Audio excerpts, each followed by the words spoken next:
हरिः ॐ स्वस्ति न इन्द्रो वृद्धश्रवाः स्वस्ति नः पूषा विश्ववेदाः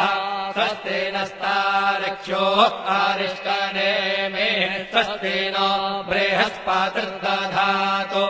ॐ पयः पृथिव्यां पय ओषधेऽपयो दिव्यन्तरिक्षे पयोधाः पयस्वतेः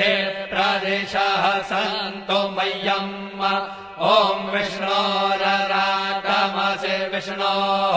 श्रोत्रेस्थो विष्णोः शूरसि विष्णोर्ध्रुवोऽसि वैष्णवमसि विष्णवे त्वा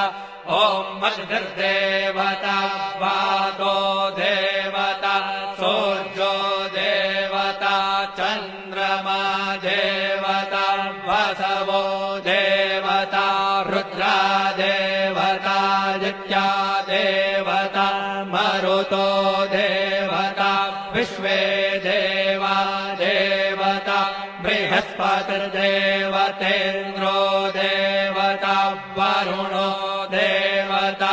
ॐ चत्वारि शृङ्गात्रयो अस्य पादा द्वे शीरेखे सप्तहस्तासो अस्य त्रिधा बद्धो वृषभो रवीति महो देवो मर्त्यान् आविवेश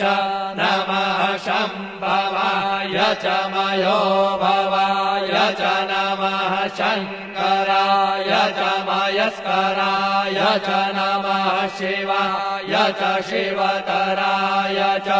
अदितिर्जौरदितिरन्तरिक्षमदितिर्माता स पिता स पुत्रः विश्वे देवा अदितिः पञ्च जना अदितिर्जातमदितिर्जनित्वम् दीर्घायुत्वाय बलाय वर्चसे सुप्रजास्वाय सहसा अथो जीव शरदः शतम् यौः शान्तिरन्तरिक्षो शान्तिः पृथिवी शान्तिरापः शान्तिरौषधयः शान्तिर्वनस्पतयः शान्तिर्विश्वे देवाः शान्तिर्ब्रह्म शान्तिः सर्वतो शान्तिः शान्तिरेव शान्तिः सामा शान्तिरेधि